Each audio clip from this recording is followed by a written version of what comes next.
Attention denizens of planet Earth. Broadcasting from Carbondale in Southern Illinois' premier comic shop.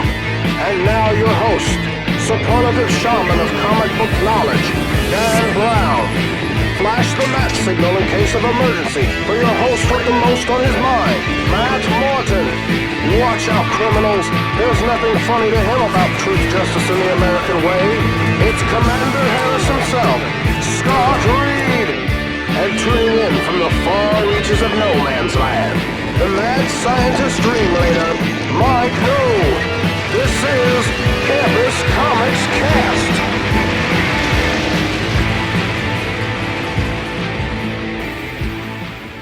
Hey everybody, welcome to a new special weird Campus Comics Cast. Weird for a variety of reasons. The first of which, depending on what platform you are consuming. Yeah, I don't know how to say it. That seemed like the best one, but I was like, that's an odd way to put it. But it is the right word, right? Depending on where you're getting this, you may already see one of the problems, right? If you're on your usual podcast, radio, we're doing this in video. So if you're on Facebook, or I'm assuming maybe Scott's going to put this on YouTube or something too. But yeah, so you can, if you're not a regular customer of the store, you can actually now see what everyone on the show looks like, as we were laughing before we started. Probably exactly like what you thought. white guys with beards. So the fan mail is going to be coming in now that they've seen what we all look like. It's true. We're like, man, where does Dan's collection come from? Does it ever end? No. So that's thing one. Thing I'll probably two, be the Ringo out of the group. Yeah, I think so. People are going to be chanting for Pete Best to come back. Tyler could never take Pete Best's place. Tyler never. So second thing, as you can hear or see, we have, again, two previous hosts of the show who are back with us because, hey, we're remote and we can do anything we want as far as casting. And third thing, this is the first time that Atchison and I has been on the show together. Really? I thought you guys were together back in the day when it was really okay. Nope. There you go. Nope, because he left. I thought there was a brief overlap. Yeah, I thought there was too. Nope. Well, third thing, they got beef. Is, yeah, they do. Third thing is this is the previews cast for products that were originally going to ship in June, but you know, who the hell knows? Maybe July or August. They're going to ship when they ship. You know, so the thing to remember is, first of all, these were all supposed to ship in June, but obviously with the pandemic, that hasn't happened. Nothing is shipped in April, so we're at least a month behind. The other thing to bear in mind is that while nothing has ever been made official from either Marvel or DC or any of the companies, it's been fairly widely reported that Marvel told pencils down on a lot of the new launches, and any of the books that were tied to Black Widow. So the Taskmaster book and Black Widow, for example, have both been delayed because they want to launch them alongside the movie. DC has supposedly done the same thing, and then I know there's some smaller companies like Valiant told everyone pencils down on everything. Everything's on halt. Some IDW artists are pencils down. And with IDW, I kind of have a suspicion that maybe some of those books aren't going to come back, but some of them are. G.I. Joe, that we've talked about every single month, I think, for the last 4, was one of the books that just nicely, roundly ended. And I bet it doesn't come back. But the Ninja Turtles and stuff like that, I think totally will. So some of the stuff that's in here, you would think would just move to whatever pattern back that we're going to go. But some of these books just may, like I said, Black Widow and Taskmaster, we know won't ship until the fall. So even though they're here, we're just going to play it by ear. So, anything to talk about before we get rolling, or just go straight to Let's DC? get into it. Well, should we talk about the change to pre-orders for the store? Yeah, that's what I was about to say. Was we should talk about actual timelines and things too. So, if you are a fan of the Facebook page, Scott just brought up, Mike is moving as of this catalog to pre-orders only. So if you have a pull list, that means he is pulling for what's on your pull list. But it means that the days of being able to show up and a big release having a stack of shelf copies are gone.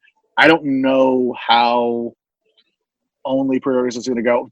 I would suspect, Dan, you might want to chime into this one. I would suspect that for things like event books, there probably will still be some shelf copies because that's just kind of the way event books go.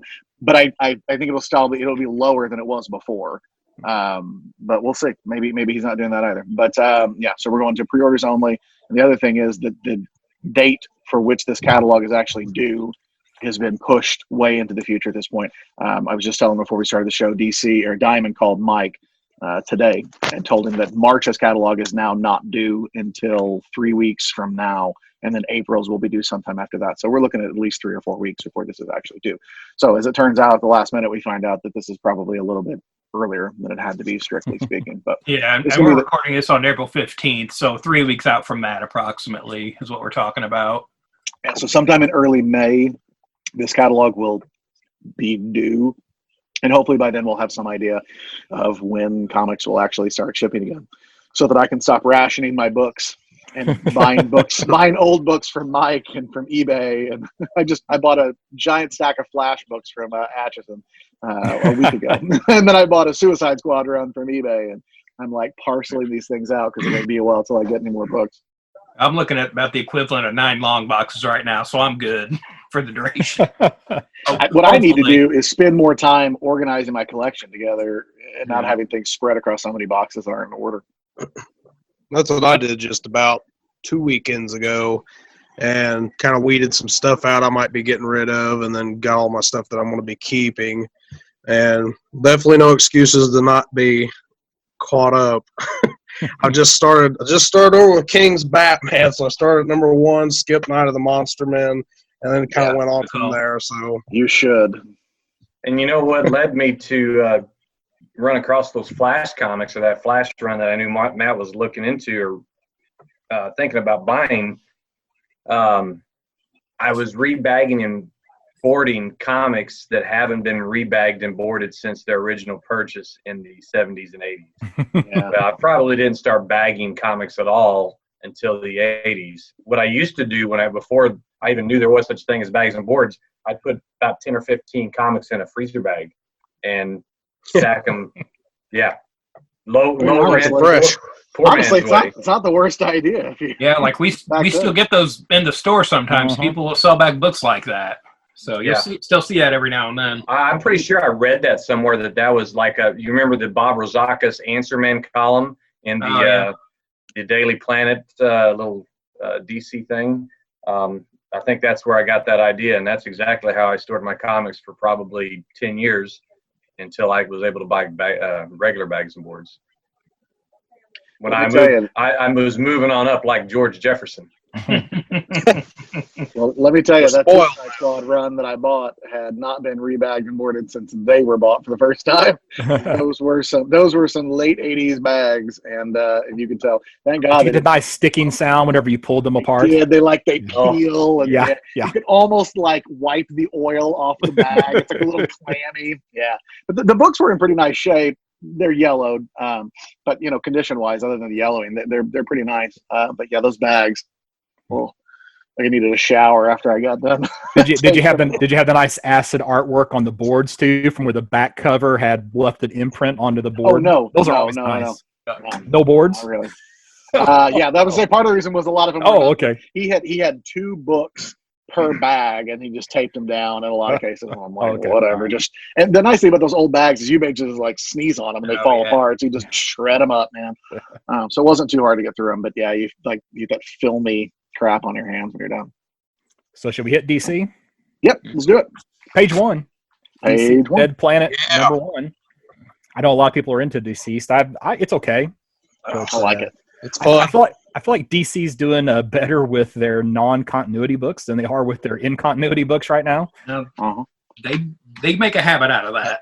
You'll get that every now and then with stuff, but it's like it's the whole thing about like Elseworlds. It's like, or the multiverse. It's like if you don't do something with it, why do you have it around at a certain point? So I'm glad they're doing more stuff with deceased here. I guess it's just they can take chances with the story. I can't believe it didn't fall under Black Label because it's a pretty dark book. As far as graphics really wise, you're caught up on Unkillables, right, Tyler? I got number 2 the other day, and I haven't got to read it yet. So I'm kind of bummed out because we're not going to be able to get any more of it till later on. So I'm like, I want to read it, but then I'm going to be like, well, I got to wait. Yeah, I think so far Unkillables might have been darker than a regular Deceased just because there are kids in it. So, like, they're trying to save that building full of kids, and it's yikes. Yeah, no, I had Dead Planet tag for mine too. I'm super excited. Also, on a Scott and me related note, in my opinion, that is the best movie homage cover that they've done yet, which is the Blade Runner cover. It looks fantastic. I guess Got is that Blake variant too. which Wonder character is that? I Right. think that's Wonder supposed to be Cassie. Okay, all right. I Yeah, it I says wasn't for sure. Cassie. because I think that's her in the preview art there. What are we looking It's at, like guys? Cassie. We're looking at the DC catalog. Is that what you're talking about? Page 2. I'm looking at the online version because I didn't have an actual physical copy. So I have a bunch of page 2. tabs open on my browser with all the ones I thought I'd talk about. So I guess I'll just kind of pick up on what you're talking about and find the tab. All right. Yeah, we're on page 2 of the DC catalog. So moving on to page 4 of the DC catalog, where we have this story, Batman 3 Jokers, which actually comes out of New 52, and I guess they're finally getting around to telling this story. So if you don't know, in Justice League, was it like 50? Dark Side War. Yeah, it's like Yeah. 47 through 50 or something like Yeah, that. so around that issue, Batman is in the Mobius chair and wants to learn the identity of the Joker and learns that there are actually 3 Jokers. So here, we're finally getting that story told. Jeff Johns, Jason Fabok, is that how you say his last name? As far as I know. Yes. All right, That's so what I say. So I think this should be pretty interesting. We'll see if it stays in continuity or not. Yeah. I doubt it. It's Black Label. And the other thing was, this was when Johns got demoted, or however you want to call it, he was supposed to have that imprint that this was supposed to be through. Like Killing Floor or Killing Ground or something like that. Oh, yeah. And now there's like no mention of that, and I assume that probably got swept up in the we're getting rid of imprints Right. mandate. Yeah, that's what I was going to say. I assume that was a victim of DC doesn't want, but 2 imprints kind of stuff anymore. I mean, this is one of the books that I'm saddest to think, well, that date is wrong. When I look at the catalog, when I see like June 17th, and I remember when they announced it, I thought, finally, after all this time awaiting, okay, we got a date. And then as soon as it gets published, nope, we don't have a date. That's not happening. So Upside, the book is done as far as I know. So whenever, that's why they didn't solicit it for forever. They're doing the same thing with Batman Catwoman. They're basically just not going to solicit it until they know that there aren't going to be delays, because they don't want to hear people complain like they did with Doomsday Clock. And cool, I don't blame them. I wouldn't want to deal with it either, and I wouldn't want to be a retailer and have to deal with where's 3 Jokers #2 every 2 weeks. And they're like, that's still not here. Sorry. Yeah, and Fanbox been posting a bunch of work online too. Like you could tell they're working on it. Yeah, I believe it's. If it is not done, it is as close as makes any difference. There's no reason to not. There's no excuses for stuff not being done at this point. Everybody's on hold. It's like they should be getting caught up right now. Well, that's a really fun segue, Sam, to roll the page over to the next one. I know Dan is salty as hell about Death Metal. Did you see what Scott Snyder said about the book and what its goal is online?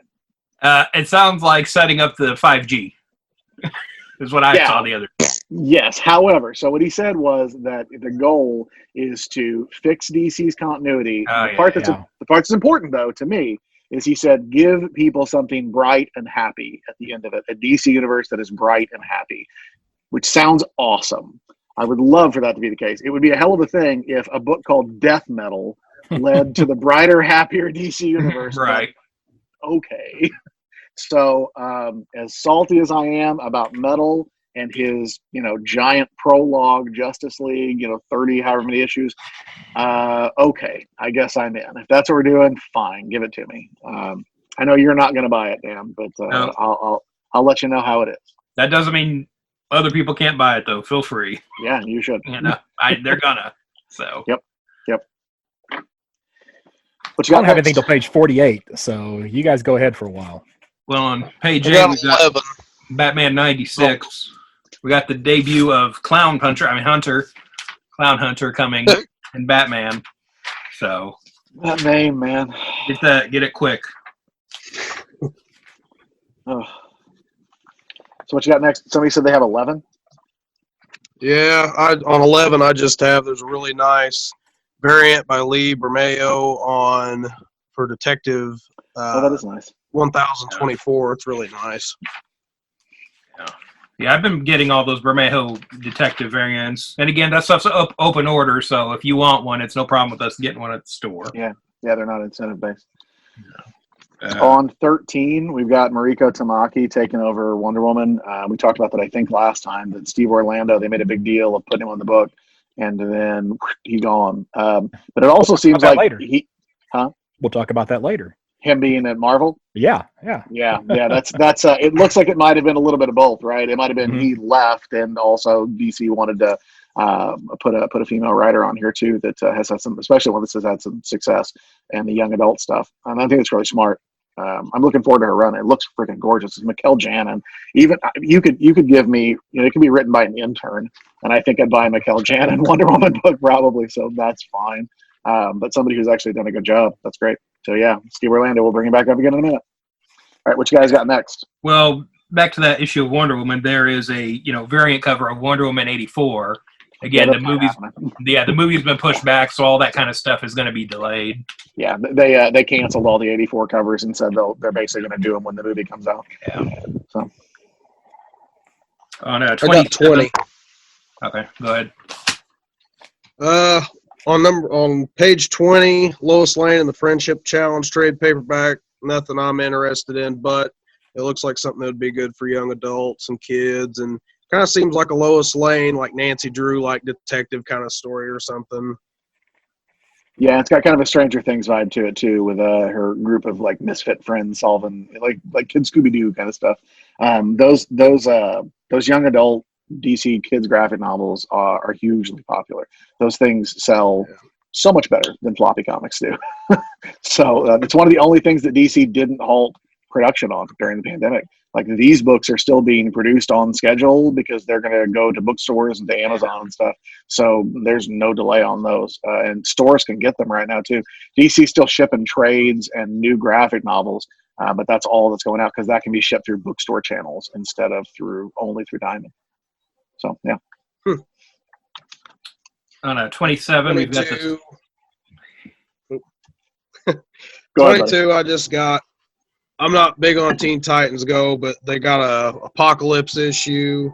Seems pretty fun, stupid at the same time. A lot of the art looks pretty good, so that'd be a good pickup for kids, I think, too. Oh man, Page 24. Page 24, real quick. So they have this blurb several times in the DC catalog. Superhero of the Year, Superman from Entertainment Weekly. Like, I want to get my comic book information from Entertainment Weekly. So that seems like that's almost like an insult to a comic book reader to throw that in there. So anyway, moving on. Dan, I know you're going to hit Batman Adventures Continue on 27. Yeah. So we've got the second issue of that coming out. It debuted last week as we're recording this digitally. So that's on there. So it's Paul Dini and Alan Burnett. And as we record it, 2 is available on Comixology today. Yeah. I meant to buy it and read it, but I didn't have a chance. Did you read number 1 yet? Yeah. It's not bad. It's not good. It wasn't great. Right. But it wasn't bad. It's nice getting something Batman animated again, though. So yeah. I mean, honestly, there could have been no dialogue in it. I'd have been happy just to see the animated style art. Yeah. So. 30, we've got Batman's Grave number 8. It's been a really good miniseries. Again, kind of bummed that we're waiting on this now. This is one of the ones I thought of the other day. Like, I really want the next issue of this. It's going to be a minute. Let's see, page 44. We've got Mad Magazine number 14. It looks like this whole issue is sort of celebrating Al Jaffe, who it was his birthday just the other day, and I think he's 99. So yeah, he's up there. So we're getting like a whole kind of tribute issue here. I was going to bounce back to 32. Sean Gordon Murphy from White Knight is co-writing the book for a run. He's also doing the covers, and they're doing a much more animated style costume for Catwoman, which obviously makes me very happy because I love the animated series and especially animated Catwoman. I got 47 unless somebody's. Yeah, I got nothing till 51. Yep. Okay. Dan, you got 47 too? Yeah. Just, Dan DiDio still writing it. No longer with the company, but he confirmed in an interview the other day he's still writing this, so we'll see. Yeah, that's really all I had too. I was surprised to see him still on it, unless he's just got loose ends to tie, and he'll be done after that. And He's been doing this drinking and drawing video series with Casada. Have you guys seen that? Yeah. He's talked a lot about the early 2000s and during the like really hot rivalry online between the Jonas Casada era of Marvel and his early tenure at DC. Talked about Hush being the thing that actually sort of gave him a foundation to stand on, because Marvel was cranking out hit book after hit book over and over, and DC was just sort of doing the same thing they'd done until Hush came out. And then they were like, okay, now we got some people who are not already DC readers. Let's give them something else. And they sort of tried to iterate on that. It was an interesting look behind the curtain. Page 48, you've got the fourth and final issue of The Question, The Deaths of Vic Sage. The first two issues have been pretty solid. Yeah, I'm really good. Yeah, I'm only really mentioning this because the variant cover, the black and white with just a touch of red, is just so cool for that cover. It really is. Andrea Sorrentino. So yeah, who's the Rorschach looking too. a little bit. Well, Question is the basis for. That's right. That's appropriate. I just bought Mike's questions too. That's right. Issue 17, first non-Watchmen appearance or DC continuity appearance of Rorschach. Next thing I got's 51. Anybody got anything else? Nope. Mine's just a real quick one. Did Jeff Johns write Shazam last month? Did anybody notice? Because it's not Jeff Johns anymore. Yeah, I think they're off with 12. I think that's their last issue. There's a new team coming on. Okay. I could not remember for the life of me. I thought Jeff Johns was still writing it last month, but maybe you're right. I think they probably want to get it out on time. You know, I'm surprised they got 12 issues, to be honest. Yeah. You know, 54, we've got the last issue of Superman's Pal Jimmy Olsen by Matt Fraction, Steve Lieber.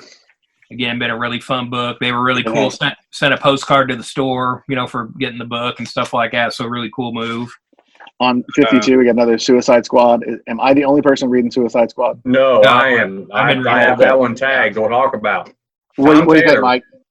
I mean, we know he's an up-and-comer and been around, I mean, more than an up-and-comer. He's been around for a little bit, but between Deceased and I think he wrote some of the Earth 2 or the Future's End series. Injustice stuff, too. Injustice. He just writes really well. And it's the best iteration of Suicide Squad that I've seen in at least 15 years. It is the closest to the Ostrander stuff that you're going to get. Nothing against the Adam Glass runs, which were trying very hard to be the same style that the movie tried to be, sort of like that zany, madcap-y anti-hero kind of stuff. The Tom Taylor stuff feels like an 80s comic with the soap opera and the intrigue and this new team. These like basically far left radical heroes who have been co-opted into the Suicide Squad. Are you caught up, Mike? I don't want to spoil anything for you if you're not caught up. I am. I might have the last issue in my pile here, but I'm not. I can't be spoiled too much. I just want to say that this team, the characters remind me of the Judd Winnick. Was it Mike Clark was the artist, or was it Tom Rainey? Outsiders series in the mid 2000s, and I mean China, you know, the big muscular woman. I forget the character in this Suicide Squad, what her name is, but the makeup of the team reminds me of that, except they're villains. So I really am enjoying it. But what were you going to say? So I loved the twist. So in issue 1, the Suicide Squad goes to basically their mission is to go take down these left-wing radicals who are trying to topple the government and stuff. And then, of course, the Amanda Waller gets replaced by a new sort of like a paramilitary, private military contractor kind of guy who comes in, and he takes those radicals and he gives them the Suicide Squad treatment of bomb in your head. You got to do what we say. But we had a twist in this last issue where you find out that the radical group intended to be captured by the Suicide Squad because they wanted to be brought in so that they could then like twist the Suicide Squad and take it down from inside. And they've slowly, like, they already have Deadshot on their side, There's a sequence in issue 2 where they take Deadshot out of camera range and sort of give him a proposition, and he's like, yeah, sure, let's do it. I hate these guys too. And then they brought Harley in, and so they're slowly manipulating the rest of the team to their side. It's really cool. He's doing a great job. Every issue is a super fast read, which is a bummer because like I tear through them so quickly, and I'm like, dang it, now I gotta wait another month. And especially now, it's really hard. But they're so good. I'm not complaining. They're not like fast reads, like there's not much content. It's just it's so good, and it clips along really well. One thing that's weird is that Harley seems to be a fish out of water. I mean, she is normally the extreme, out of her mind one, and these other folks are. Yeah, they're crazier than her. Yeah, it's good. What you got next? I got nothing until 68. Okay, I got 68. Anybody got anything before that? 56. Just want to point out Terrific's number 29. Terrific's still going. Still happening. The last Age of Heroes book that's still being published. Man, wouldn't it be wild if 5G started and Terrifics was still going? We had an Age of Heroes holdout still going into 5G. That'd be amazing. I gotta hope it does. I know, I really do too. It's the Dr. A for FDC. It is. Like, who's the audience? I know I buy it, but it's so hard to imagine that there's like that many people buying it, but they must be. Cool. It's very cool. It's one of the weirdest and most diverse books that DC puts out, that there's like it's in terms of the variety of characters that are in it that you don't see anywhere else. So I definitely understand why someone at DC editorial might be like, well, we're still publishing these characters this way. It's great. It's sort of a catch-all for all of these like weird C-list characters that DC didn't really do much with anyway. So I definitely get it. Mine on 68 is Swamp Thing Giant. Mark Russell is writing the A story for the Giants since they started doing these, and they're really, really fun. They're only, like 10 pages or whatever, but they've been really, really good. And there is no Swamp Thing book being published otherwise. This is the only new Swamp Thing there is, but they've been a lot of fun. I don't mind them at all. I will happily pay $5 for a 10 or 12 page Mark Russell Swamp Thing story. And the reprints have been good too. It's like the Scott Snyder stuff and things. My next thing is 77. Well, I got 70. Giants, still with the Giants is the Wonder Woman 84 Giant, which they play pretty fast and loose with the Giants anyway. But of course, this one I'm sure will be pushed back to closer to when the movie is released now. Yeah. All right, what we got next? We got Tyler. I got 70. Go ahead. I got 77.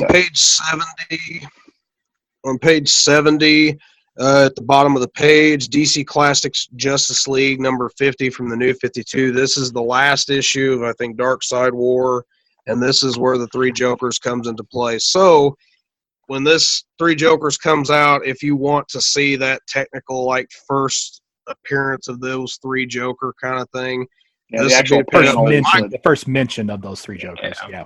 Exactly. It ain't the first appearance, but exactly. Yeah. So, and Mike may even have some of them back issues, so you could probably check and see if he's got them at the store first, and then you could, if not, they always got this $1.99 little reprint. And Darkseid War, I mean, it's not a great story, but it's decent. I mean, it's fun. For the New 52, it was top notch. for Rebirth, it would be pretty good. Yeah. Nothing makes me feel older than a comic that's only been around for 8 years is called a classic. It's like, all of a sudden you hear a song from 2010 on classic rock radio. Like, what? Yeah. The same feeling when stuff from my high school years started being played on classic rock, and I thought, no, it's all wrong. Well, just the other day was the 20th anniversary of Astro Creep 2000, so right there. Yeah. We're in that age. Dan and I are in that age where the stuff that we remember like yesterday, because it happened when we were like 15 or 16, is hitting its 25-year anniversaries and stuff, and you're like, no, stop it. What is happening? I'm sure it'll get easier as time will go on in its own way, because like the 20-year one, I think that every time I watch a Seinfeld episode, which don't feel too terribly old to me, they're still funny. And then I think I see when they were made, and I'm like, 94, good God, what is happening? So, yeah, I get you, Mike. I don't think I would call an 8-year-old comic classic either, but. Hey, it just struck me. Right above that, on the same page, is the DC Classics Batman Adventures number 2, and this is the volume 1 of the Batman Adventures by Kelly Puckett and Ty Templeton. And again, those first few issues were great, just really strong, kind of one-off stories. Yeah. I bought those when I wasn't even buying superhero comics. I would just buy them from bookstores because they were so good.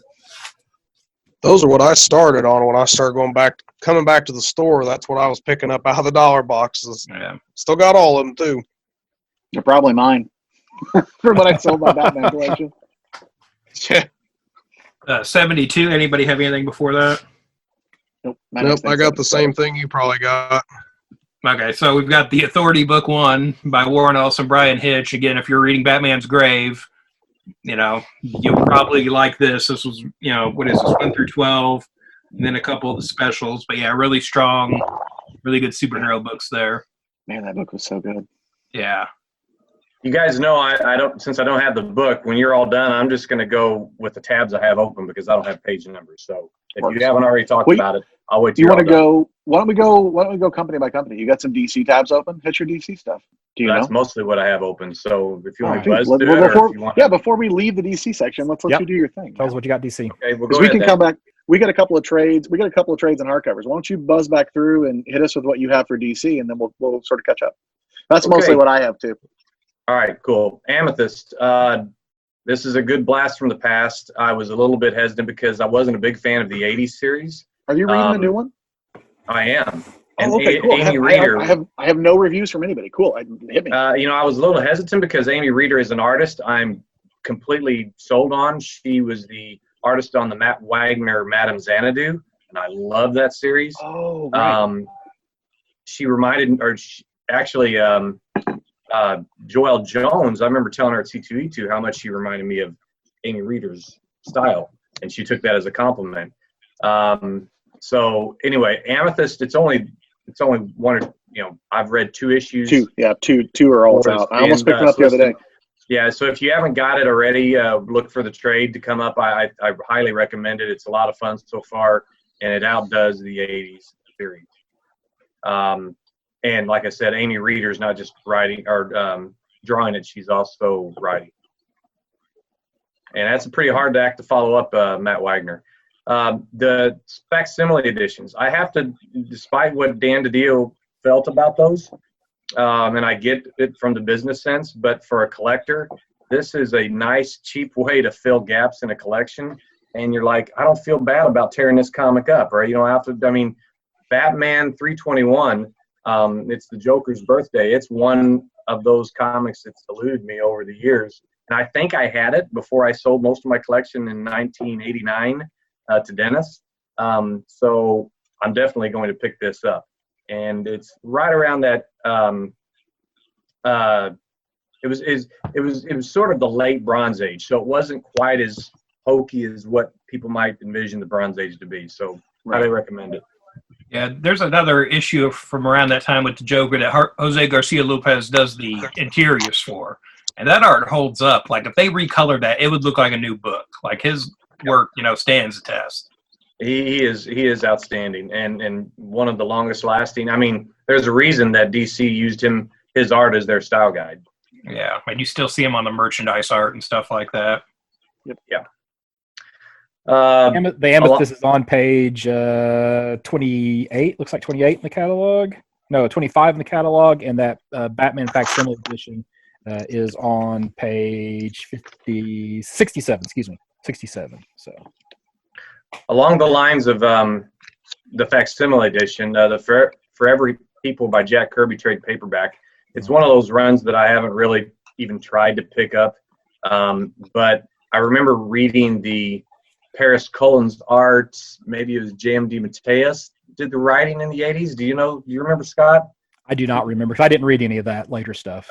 They kind of changed up the continuity, I remember, but it's for anybody that's got a little bit of a hankering for some old Jack Kirby Fourth World stuff, it's one of the funner. And any of you 90s guys remember that super cycle that they use was inherited by Young Justice in the 90s. Yeah, and it was on the cartoon too now. Is it? Yep. Okay. Yep. And that trade is on page Played a pretty 81. big part. Is anyone reading Far Sector? Yeah. Yes. It's the jam. Wait. And it's Yeah. a heavy read, but it's good. Yeah.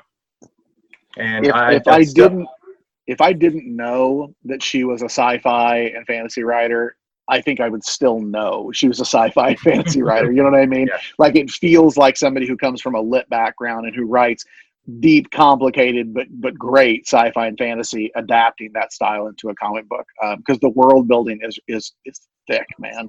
There's a lot of world building going on. And I'm not complaining about it. It's just, it feels unique in the superhero market for sure. Yep. Jamal Campbell's providing some of the best art I've seen in years. He impressed me with Naomi, but this seems to be even outdoing that. Yeah, it's really good. I won't get into Hawkman. I think you guys talk about that pretty much every month about Almost tagged Robert it. Venditti.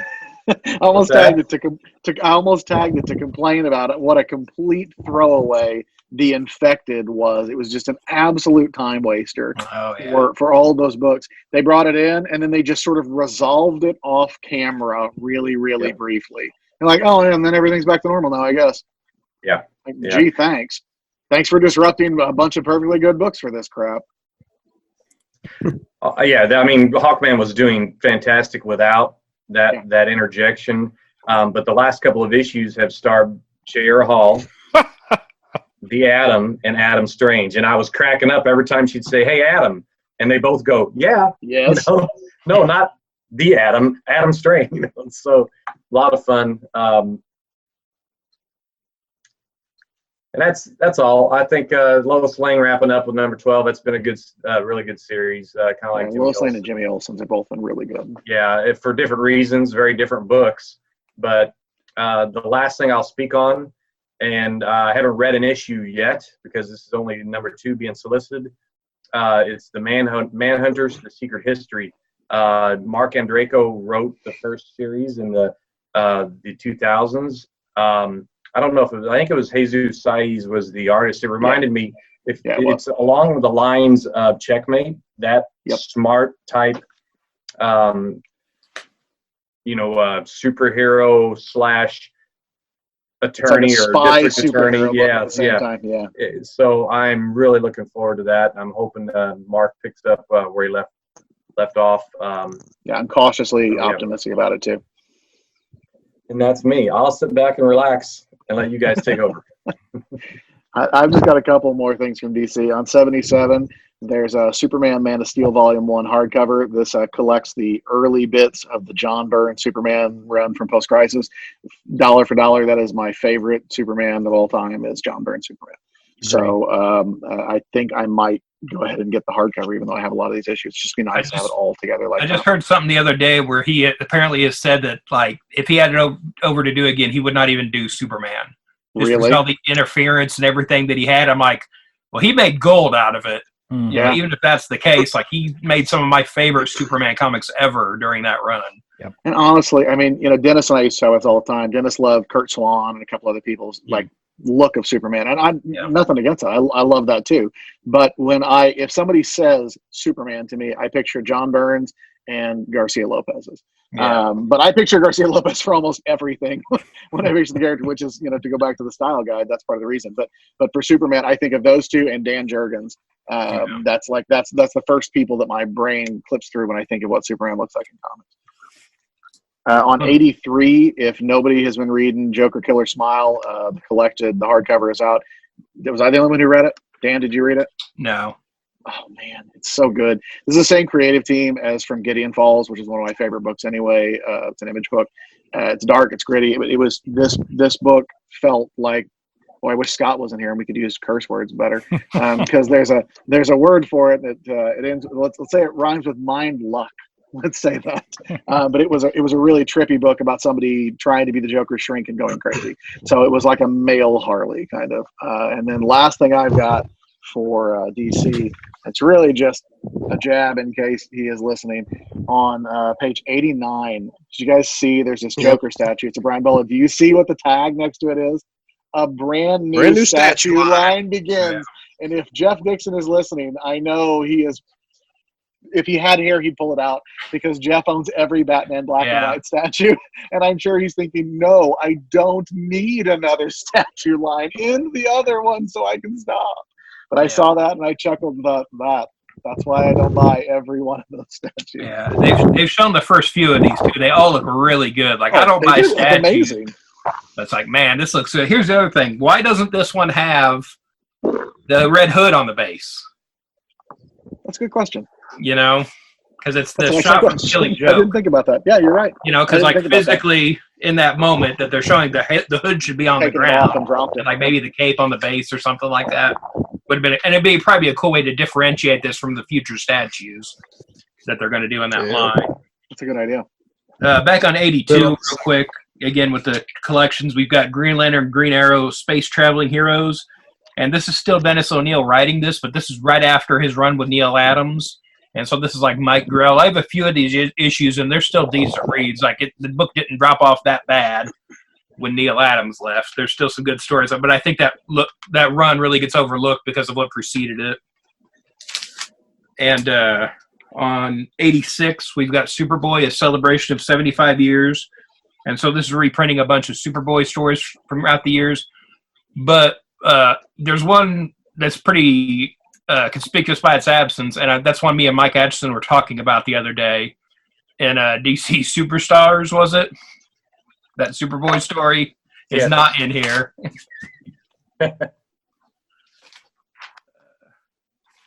We on to Marvel? I think so. I think that's all I got for DC. Okay.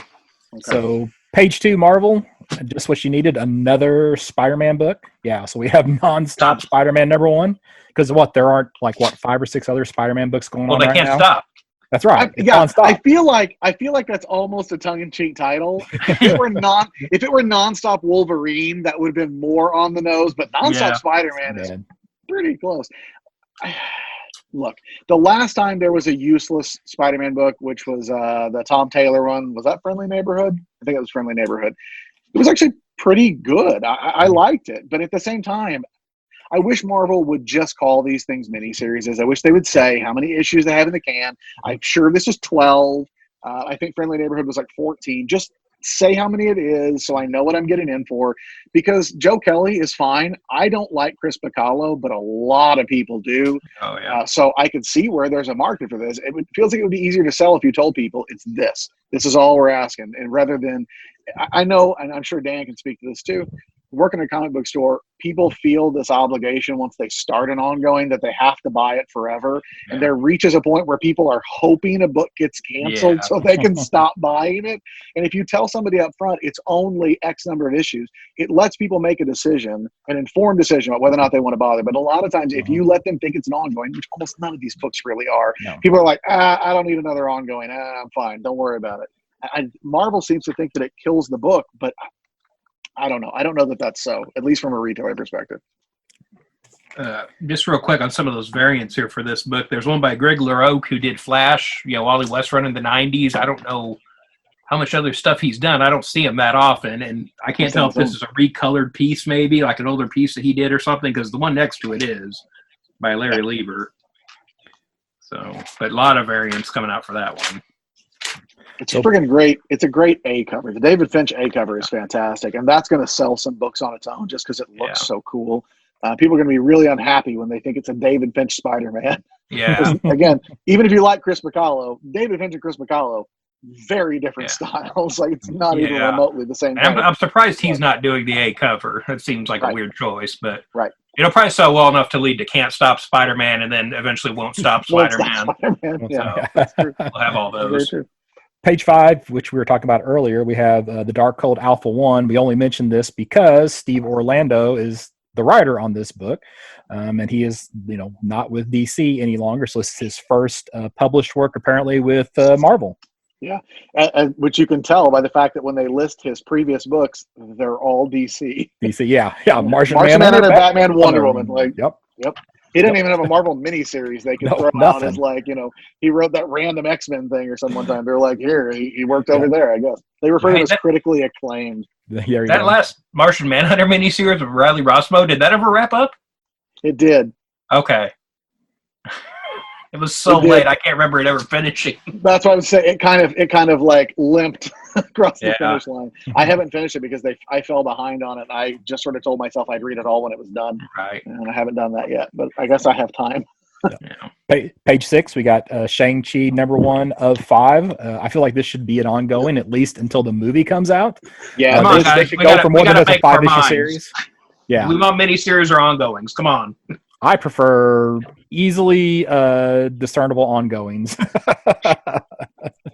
I think there's I no think- way. I think this is one of the books that's not going to actually ship anytime soon. Well, it'll because probably, which is good because it'll be closer Yeah. to the movie anyway. So Right, that's that's what actually I going to be mean, better like, for the book. the movie got pushed even further back, so I They would imagine they had a new release date for that. But it's Yeah, still they- in 2022, early they 2022. switched some movies Mm-hmm. release dates around too.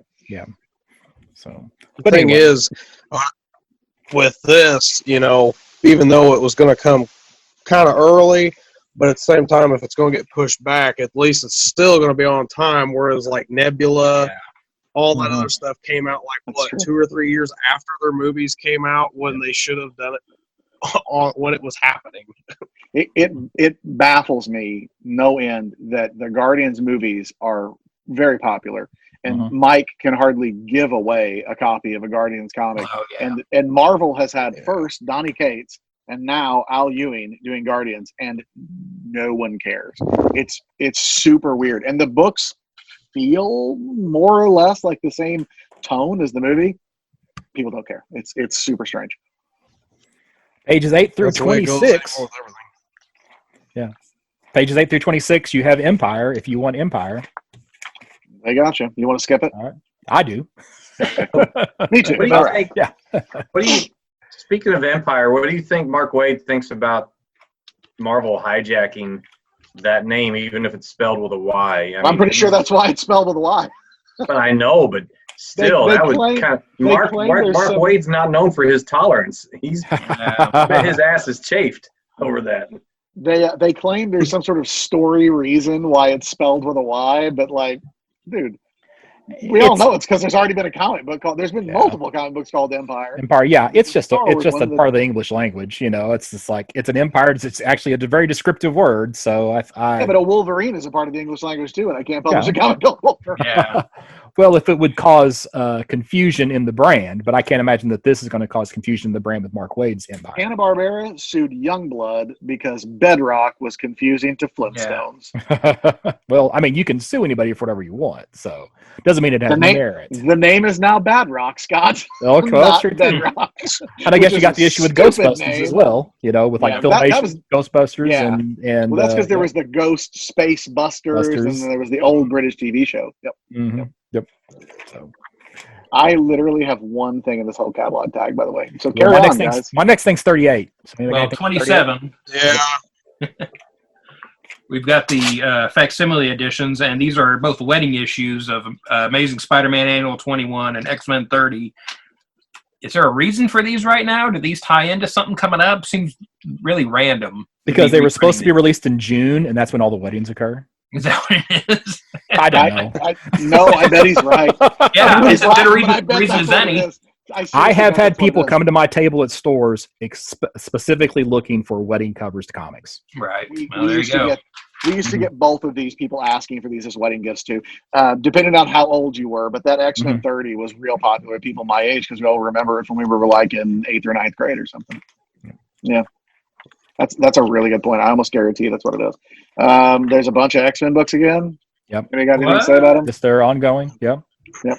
The Jonathan Hickman stuff's good. The rest of it's not bad. It's all fine. Which okay. 38 and 39. You got a bunch sure. of yep. I have 38 and 39 too. yeah. So you got Mr. Sinister's first appearance, Cypher's first appearance, Wild Child's first appearance, Impasse first appearance. So lots of first appearances and some other random stories. Rogue's first time in the X-Men. The Magic first issue. I'm not sure why they chose that one over her grown up first appearance in New Mutants, but several first appearances for X-Men related characters. Probably I take it supposed to have been back. released in time with the movie. I take it back. I have two things. One of which, the next one, I just want somebody.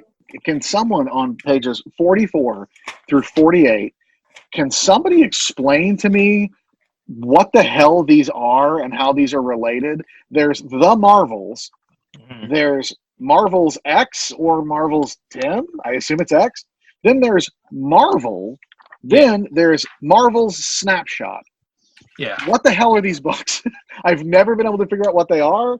I feel like I missed something. I get that it's all in some way trying to cash in on Marvels from 95 or 96 or whatever it was. But what is this? Like, how are these books interconnected? They always lump them together, so clearly there's some sort of relationship between these titles, but I don't know what it is.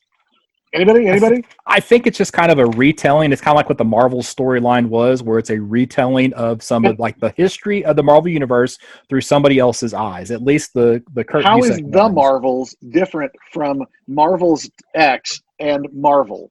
Well, how is Amazing Spider-Man different from Nonstop Spider-Man, different from Web of Spider-Man? They just are, Matt. Well, I think Marvel. Horrible answer. I know. I think I Marvel's can go with X. Marvel's X, I think, is sort of bridging the gap from Marvel's to Earth X. X, yeah. Okay, so I it think actually Alex says, Ross. okay, Just sort of bridging.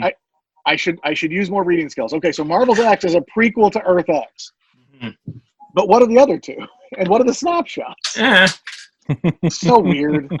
I do want to point out that Marvel, what is it, issue 4 cover in here is Alex Ross doing a bunch of the Rob Liefeld X-Force characters, which usually he strays away from doing that kind of style, like to the point where It's kinda Magog awesome. in Kingdom Come was, it was supposed to be a parody of this kind of thing. Yeah. And no feet on that cover, so keeping it real.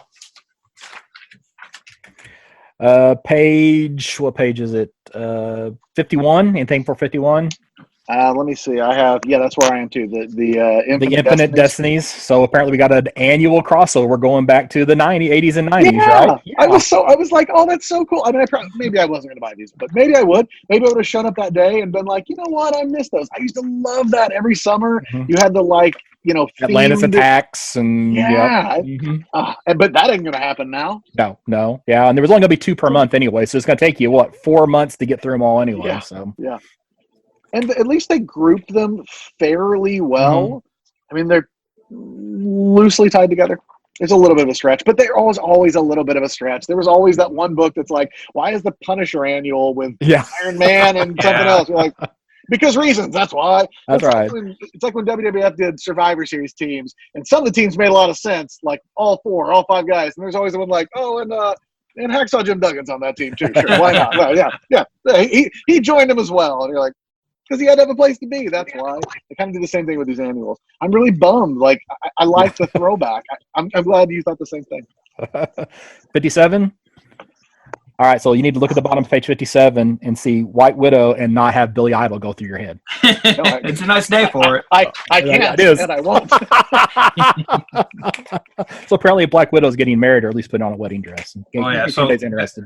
So we've got that, and we've got the Taskmaster issue. And again, this stuff will be pushed back, I guess, Right. to closer when the movie is released. You know why?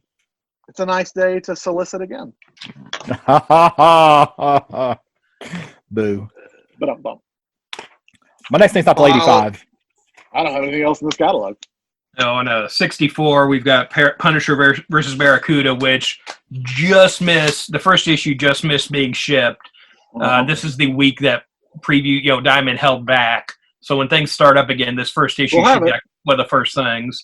I saw today that's one of the books that is still actively being worked on. I guess Declan Shalvey said that it's still being done, and that'll be done when it's, whenever books are shipping again. That book's already going to be finished. Yeah. He posted some art from the first issue too online, so you can see some of that stuff.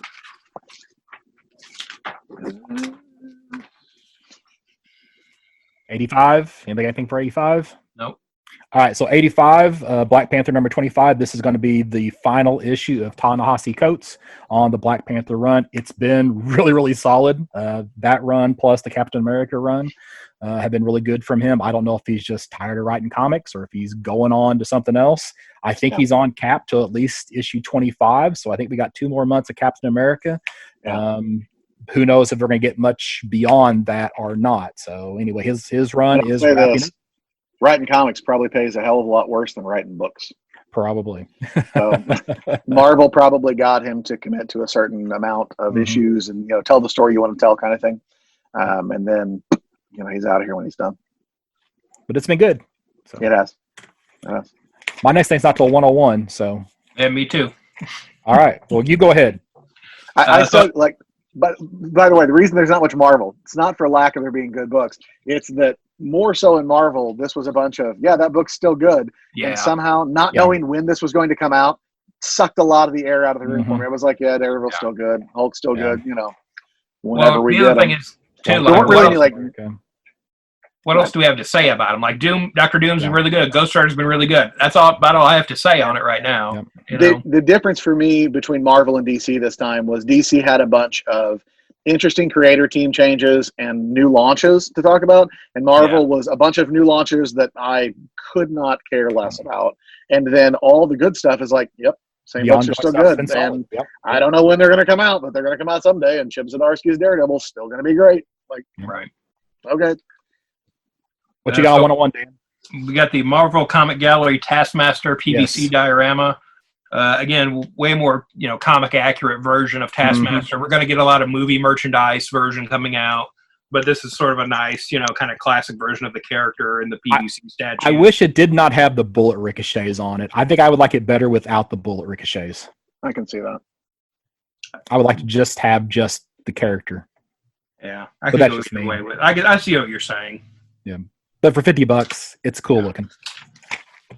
On the next page, on 102, we've got the Marvel Select Daredevil. Deadpool. Hey, it's Deadpool. Marvel Select hardcover. So this, reprints some of his like first appearances, the mini series and stuff like that. I'm just amused that it's called Hey, It's Deadpool. Yeah. So again, $25 though. That's cheaper than you're going to get any of these books for now, basically, especially that first appearance. So if you just want a decent reading copy. On 106, we've got the Conan the Barbarian by Kurt Busiek omnibus. This is the stuff he did with Carrie Nord at Dark Horse. That's really solid. I think it's 1 through 28, and then some more issues, and then like some mini series and like one shots and stuff. This was a really good run on Conan. If you haven't read this, it's definitely worth picking up. There's a reason Marvel's reprinting this. 110. Yeah. Okay, so 110, we got a new edition of X-Men God Loves Man Kills. This is like, if you can only read one X-Men story, this maybe is the X-Men story that you should read. It is just super, super good. Yeah, and I have never read this. Oh my gosh. I keep thinking about it every now and then, and I don't come across it because it was a Treasury book, right? Originally, Yeah, it was it's the bigger oversized. format. Like one of the graphic novel things. Yeah, so it's like you don't run into those all the time, Would you like to not borrow in random short boxes. Yeah, exactly. That's the thing. I'm tempted to buy this again in the hardcover just because I think it present nice. There are certain books I like to have on the shelf just so people can see them, and know that I've read them and particularly enjoy those books. And this is one that deserves to be on that shelf. So, and yet, Dan, you can borrow my copy if you want to read it. I'll just get on Marvel Unlimited. Okay. I think I'm done with Marvel. I got one more thing on 140. Has anybody else got anything? Nope.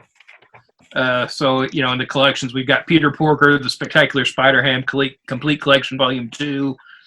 And this is some of the one-shots, but then there's a bunch of backup stories from Marvel Tales, which I've been tracking out for years. It took me probably about a decade to find all these, just kind of out in the wild. So, but again, you get them all right here in this collection. And I think that's all I've got for Marvel this time. Big book. Big book. Mike, did you have anything tabbed for Marvel that you needed to mention? Only like two things. One was just to follow up on what you said about God Loves Man Kills. I agree. That is the one graphic novel I bought of Marvel in the 1980s. So I still have the original graphic novel, and that cover image still resonates for me as just one of the iconic X-Men covers, maybe the most iconic covers of all of all comics. Also, it can't be understated enough that title is fantastic and is at least part of the reason that story is so famous, right? God Loves Man Kills is such a vivid title that it feels evocative, but it doesn't actually tell you what the story's about. So you're like, ooh, that seems edgy, but what the hell happens? And it makes you want to read it. Yep. Yeah.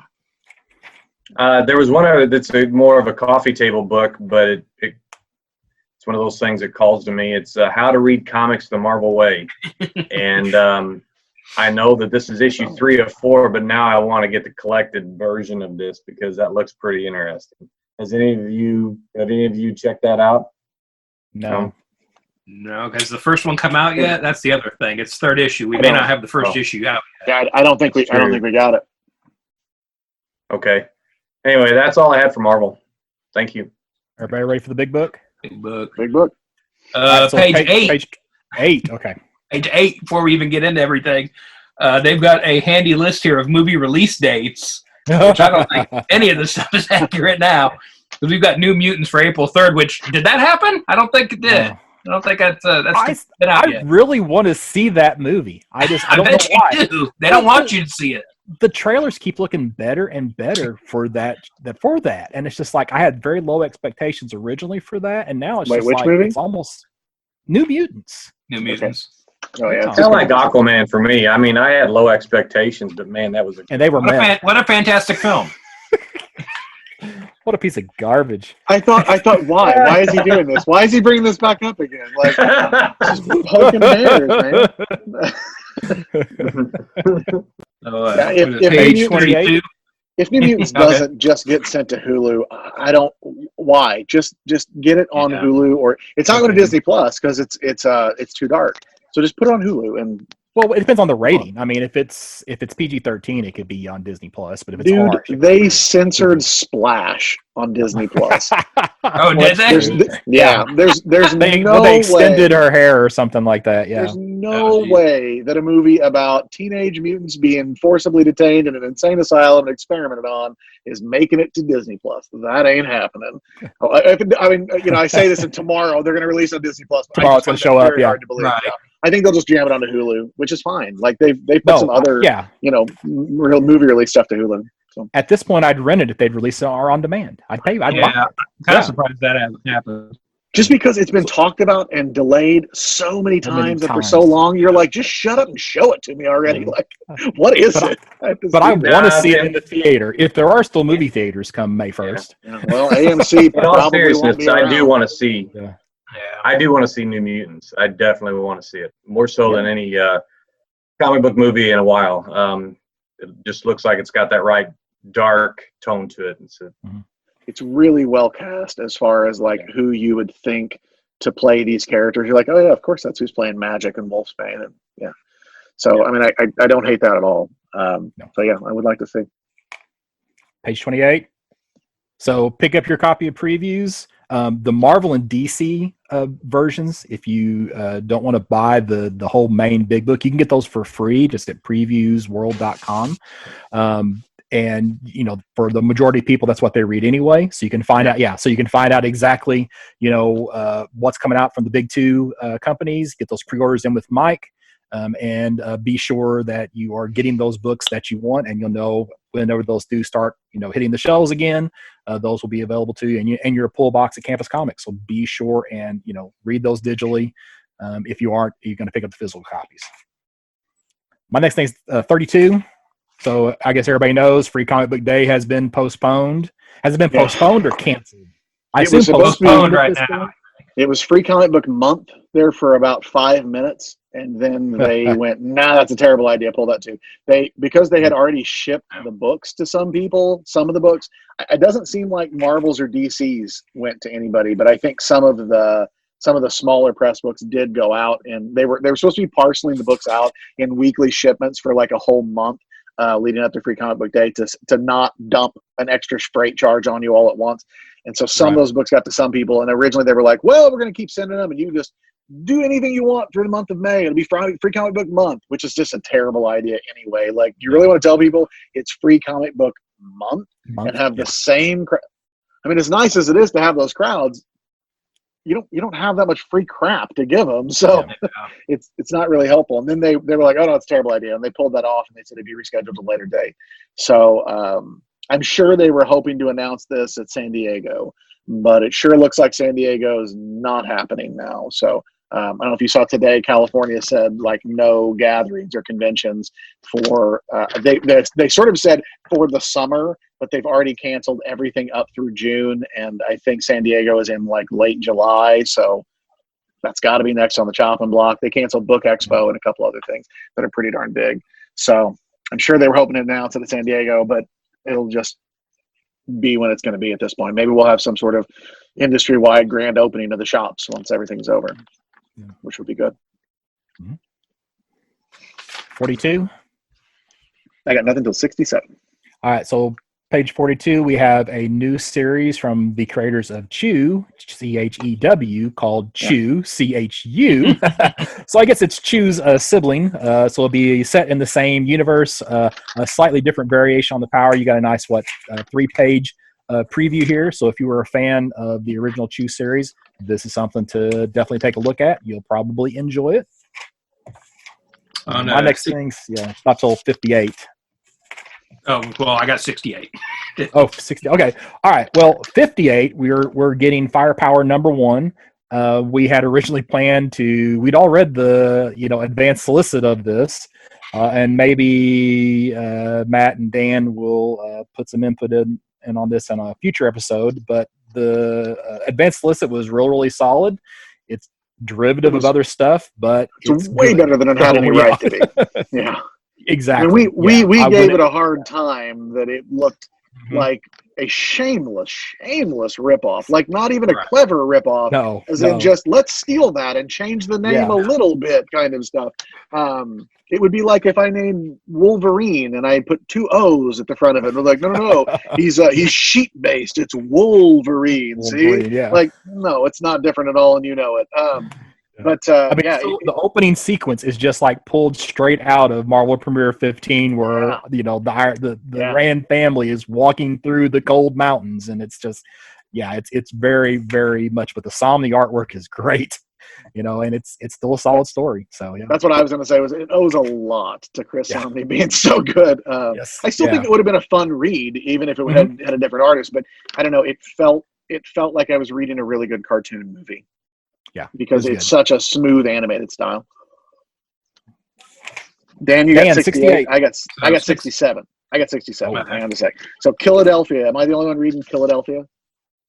Yes, I couldn't get into the first issue. I don't love the art. The problem, the art, I think, fits the mood of the book in terms of the dark, gritty tone, but it's real hard to tell what the hell's going on.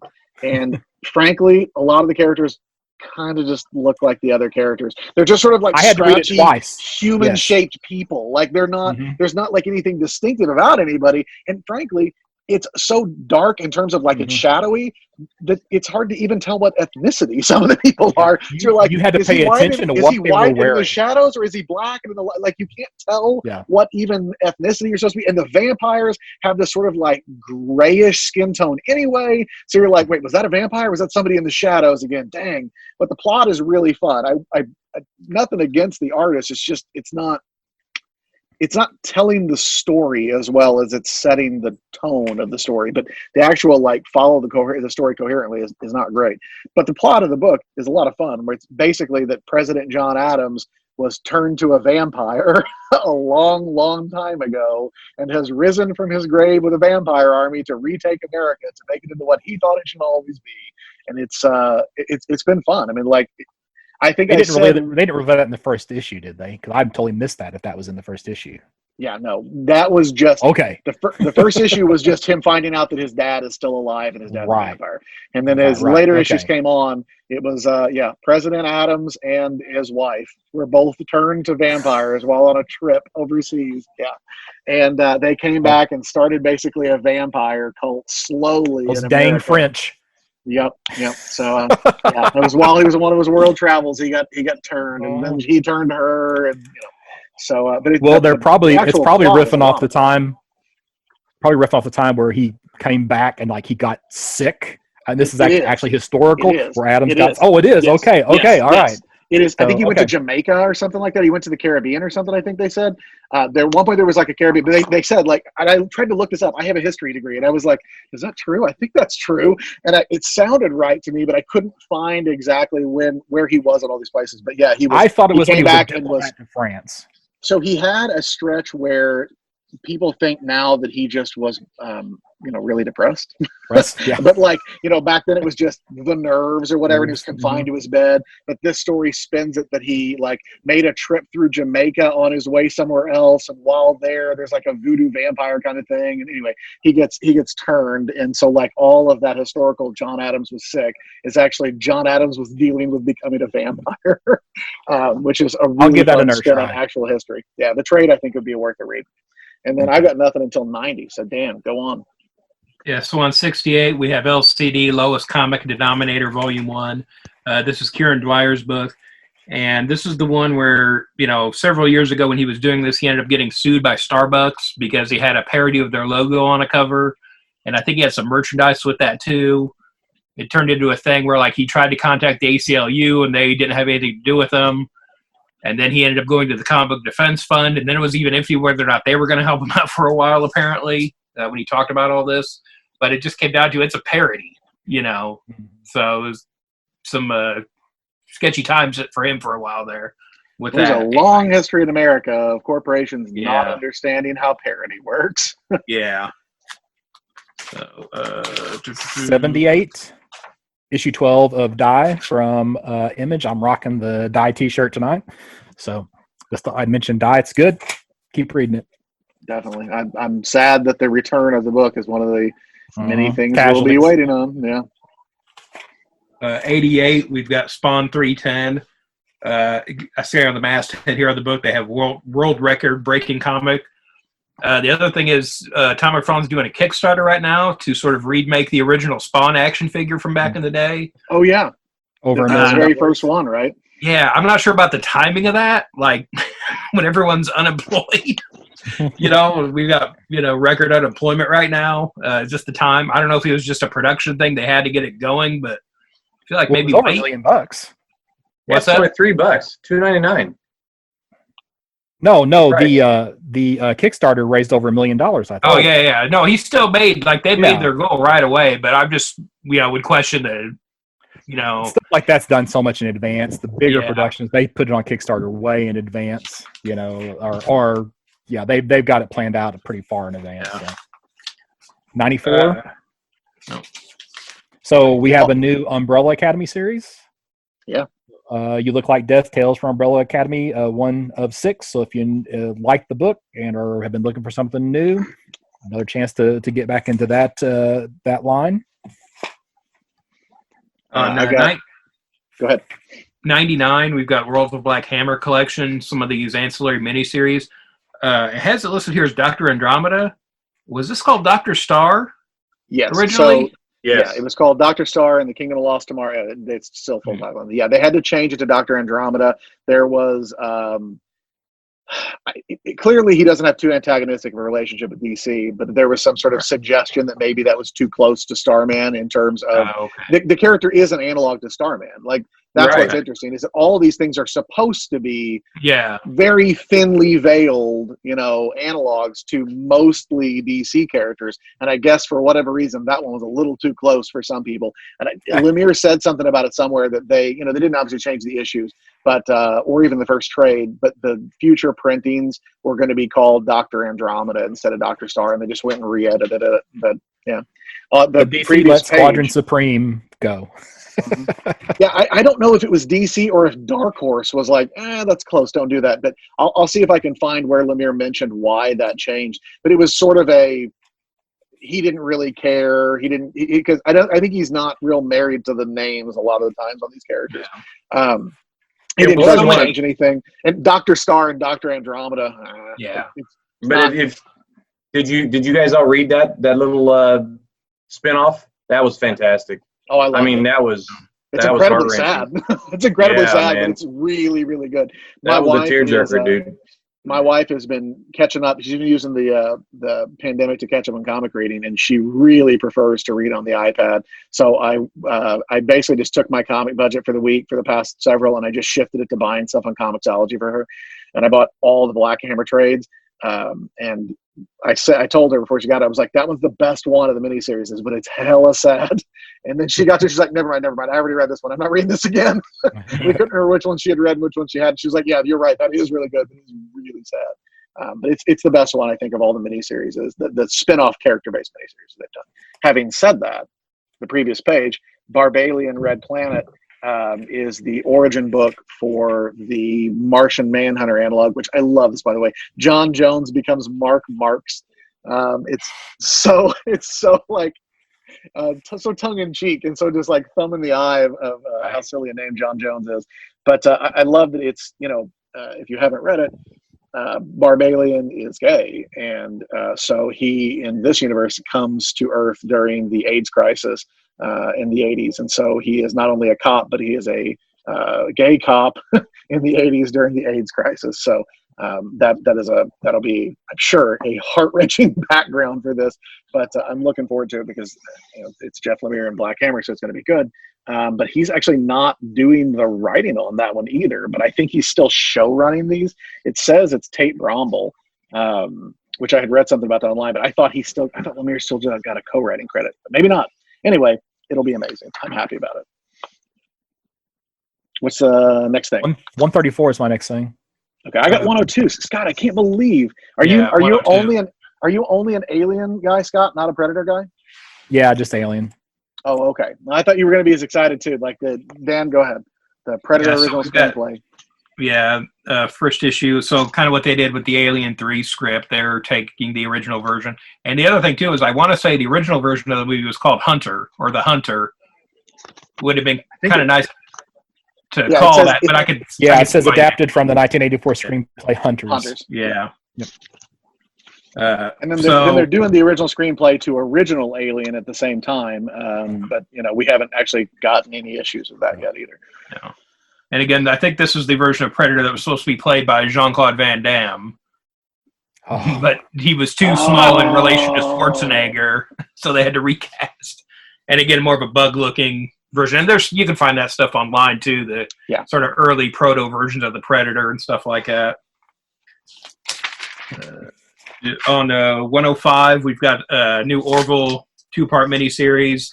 We're still probably, who knows now, but towards the end of this year, the show is supposed to be coming back on Hulu.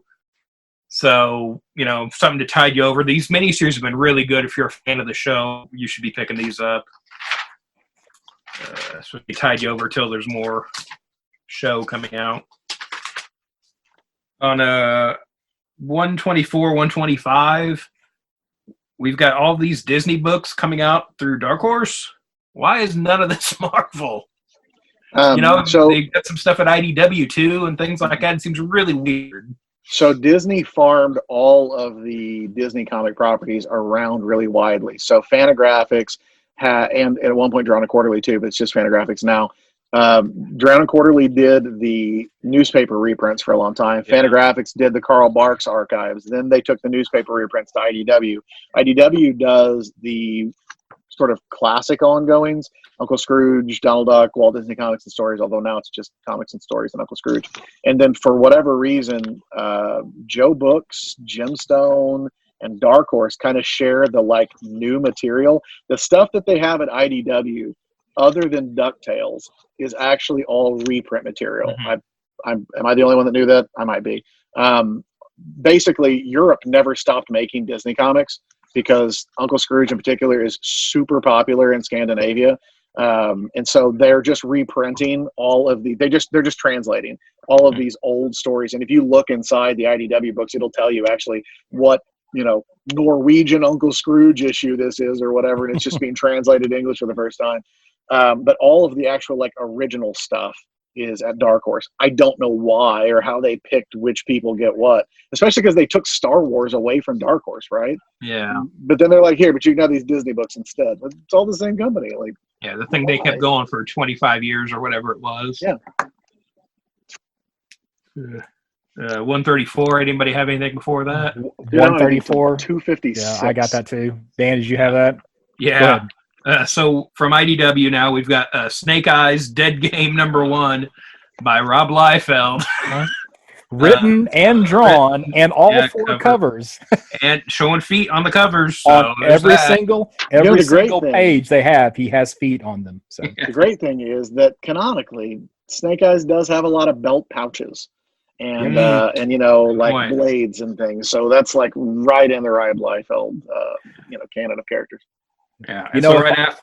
I Right was after gonna say, that, if I'd never seen like an artist like Robert Atkins having drawn Snake Eyes, I might think that this was okay, but this just pales in comparison to some of the other guys that have done work on this character. So, and they look, some of the covers are just like rips, like from his Major X book. One of the covers is, and right. it's pretty bad. So, What?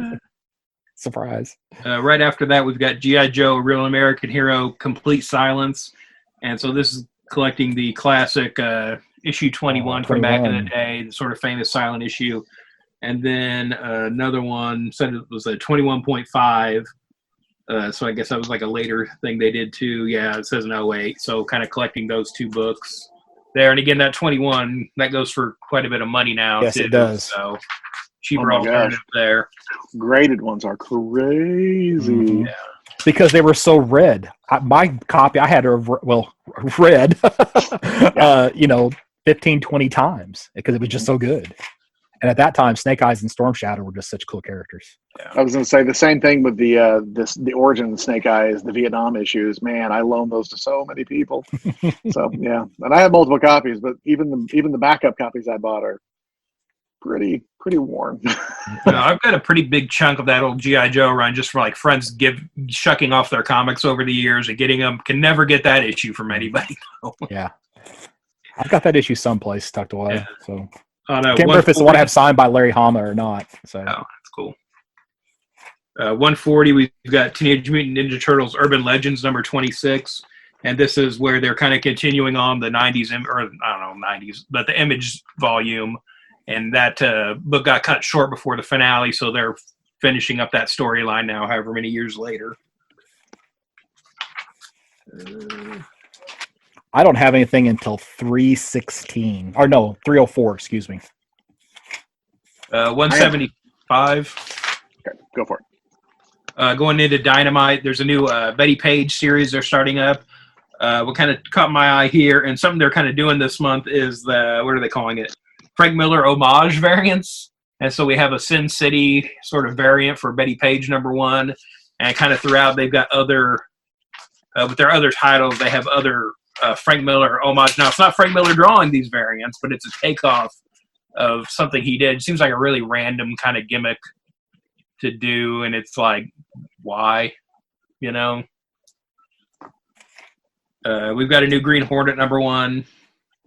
Coming out, Scott Lobdell writing that, and Lee Weeks doing the cover art. And I've seen some of the art for this book online. Looks pretty good. I haven't had a Green Hornet to read for a while, so I'll probably pick this one up. 182, we've got the Dynamite art of John Cassidy, so kind of collecting a bunch of the covers and different work he's done for the company over the years. 213 and Boom. We've got the Irredeemable Omnibus. And so this is collecting 1 through 37, a special, and then the last couple of issues of Incorruptible, too. So really good story. $50 for, 896 pages. And Irredeemable is a good story, anyway. So this is definitely, if you haven't read this before, it's Mark Waid. This is really worth picking up. And I don't know, they were talking movie at one point. I don't know if that's still happening or not. Yeah, I remember it being an option, but I don't remember where that actually went. Yeah. 256, Ahoy Comics. I know they've got some stuff that's available to read digitally right now, too, if you want to check out some of that stuff. Well, I you think can't. like first issues of everything, or aren't they one of the companies doing first issues of everything? Yeah.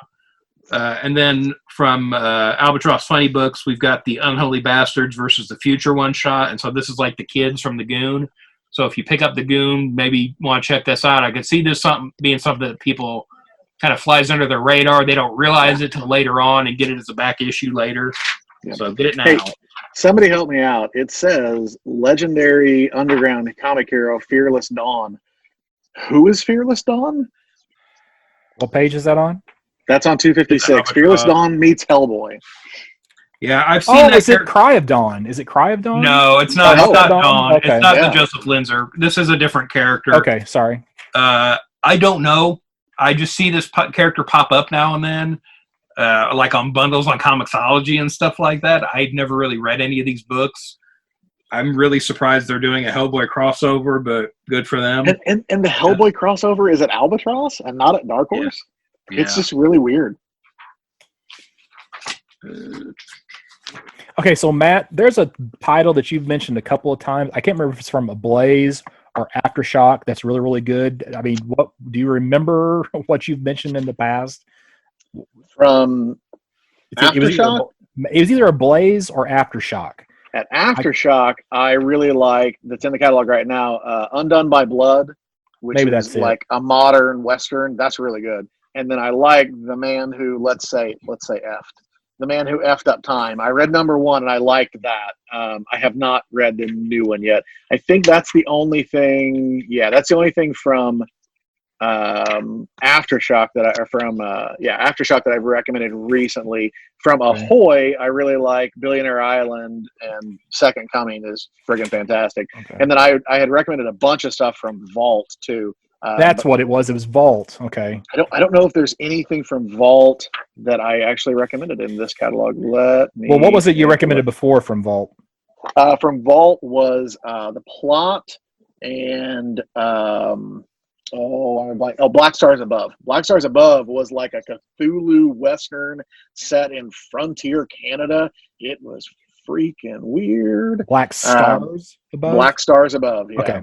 So Thank if you you. read much Lovecraft, that's the name. You're like, oh yeah, of course that's a Lovecraft thing, because it's all about like strange space and but it was a really good, man. My only gripe with Black Stars Above is, and this is a slight personal digression. So when I had my eyes fixed and I had my PRK to make my eyes basically perfect, but they overdid it, so I am like too farsighted now. And so reading is weird, and small print. I need old man reading glasses. The print, there's tons of text in Black Stars Above, and it is small. And like I would have to like squint to read it sometimes. I have to get it like really under a lamp. Yeah, Mike knows what's up. Atchison's breaking out the glasses over there. But yeah, These are official old man reading glasses. All right, like thank that's you. literally the only complaint I have. 316. Anybody have anything before that? 304. Dynamic Forces. I know I'm wondering if Dynamic Forces is not going to be in a lot of trouble. One, I've heard that a lot of places have been the Dynamic Forces soliciting a lot of stuff, and that it's never ever being released, and it's taken a long time for them to get credit for things that have been ordered. Like, for example, like in this catalog, well, they're soliciting signed copies of Batman, 89 and You're the Villain, Hell Arisen issue 3. And, there aren't any first prints of those out there for them to have had gotten signed. So I'm just wondering if this is going to be, nationwide, and if Dynamic Forces is going to be on its last legs. So that's just kind of an aside there. So, All right. 316 is my next thing. I don't have pages, but it was in I think this is in the Dynamite section.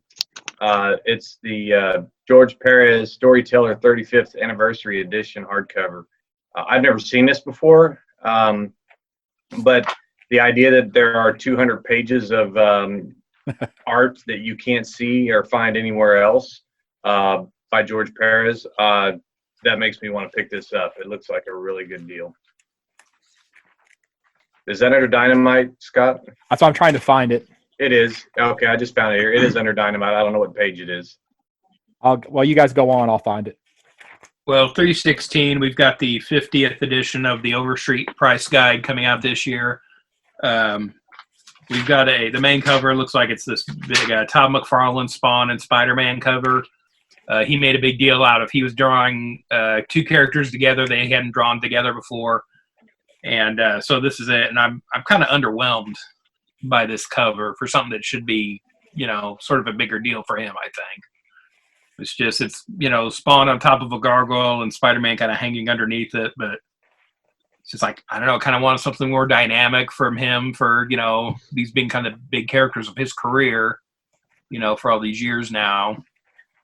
And I don't know. And like the spikes on Spawn's leg don't even make any sense, perspective wise, and how some of them are pointing and that kind of thing. It's just like, how quick was this done?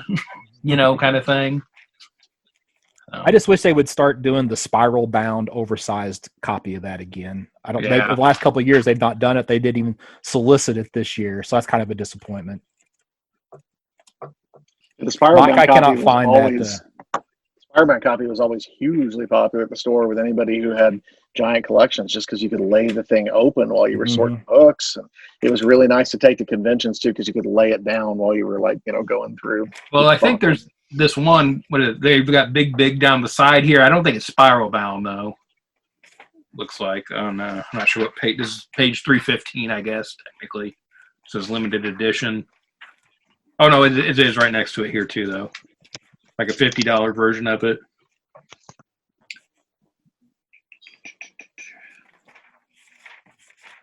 Oh well. Yeah. My next thing's not till 362. On a 322, we've got what's it called? Star Trek Nerd Search, Quibble with Tribbles hardcover, and it looks like this is just sort of like a picture book with continuity mistakes, and you're supposed to go through and figure out like what's wrong with these pictures, Star Wars or Star Trek wise. So that might be kind of a fun, annoying thing for people. 332. Anybody have anything before that? So this is Magnetic Press, and this book called Mr. Invincible, the one and only true comic book superhero. And so this looks like a real cartoony book, but it looks like they're playing with panels like the character. It's like a fourth wall breaking kind of thing where the character looks like he knows he's in a comic book, and it affects the story by jumping through the panels and that kind of thing. Just looks like sort of a fun cartoony book. 340 is was it Jonah and the Impossible Monsters, and this looks like another new book from Chris Samnee, but like he's co-writing it and drawing it. And there's a pull-out poster in 344 and 345 for those of you who have a physical copy of the catalog. Oh yeah, that's right. I remember seeing that online. Yep. I forgot that Samnee was doing that. Yeah. Again, I just really want him on some DC stuff. Yeah. That's 356 from Secret Acres. I'm not really sure how to pronounce this, but it's the March and War Library graphic novel. And so it looks like what this is, it's I guess it's covers from a fictitious comic book, and it's a collection of these covers that apparently kind of tells the story that way. So it's kind of an interesting format, kind of experimental kind of thing. Could be cool. I'm not really sure how you tell a story that way, but maybe they found a way to do that. On a 359 from Storm King, we've got issues 2 through 5 here. I guess first one would have been in last catalog or earlier, but this book called Storm Kids Hyperbreed, which I didn't notice before, but it's written by Louise Simonson. And we've got like Andrew Pepoy, Kelly Jones, and Howard Chaykin doing covers for this. But I haven't really heard anything about this book. Has anybody else heard anything about this or noticed this before in here? Nope. I know. 362, we got Blade Runner 9, and this is what gets me. Okay, this is for the ongoing series, but this is the start of the concluding story arc. So I guess it's not an ongoing series. I guess it's going to be, I think these have been like 12 or 4-issue story arcs. So this is going to be, I guess 12 is probably going to be the final issue of this series, is what I am assuming. That's my guess too. Even though it's listed as an ongoing, still in the book. On a 370 from Tomorrow's, we've got the DC Companion Duo Bundle. And so this is a bundle of the Hawkman Companion and the Flash Companion. I've read the Flash one. It was really good. There's a lot of, like all these other companions they did, there's a lot of good info in there. And I know the Flash one was out of print for a while, so you can get that. And I'm sure the Hawkman one's probably just as good. They seem to pretty much hit the mark with those collections when they do those.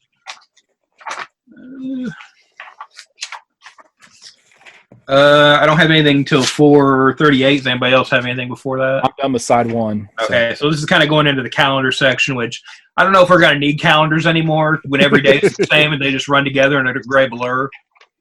But 438, we've got some of the vintage comic book calendars. They usually do like a DC one, like Batman, Superman, or Wonder Woman. I noticed this year they're doing a vintage Flash one with some of the old Flash covers and stuff. I thought that was kind of neat that they're just doing one dedicated to Flash. And going into the graffiti kind of little T-shirt section at the end here, we've got the Superman Red Sun available again with the hammer and sickle version of the Superman S logo, because the cartoon just recently came out. So they're making that shirt again. Flipping over. Yep. I already have. I got nothing. Yep. I've got two things. They're on 109 and 115. So. Oh, okay. On page 20 from DC, it's some more gallery PVC dioramas. We have a Two-Face, which is a pretty kind of flashy, almost like Batman Forever looking version of Two-Face here. And then there's the 90s Catwoman PVC diorama. I feel like if you were doing that, you really should have based it on Jim Balance work from the book back then. My other question is the base an ashtray?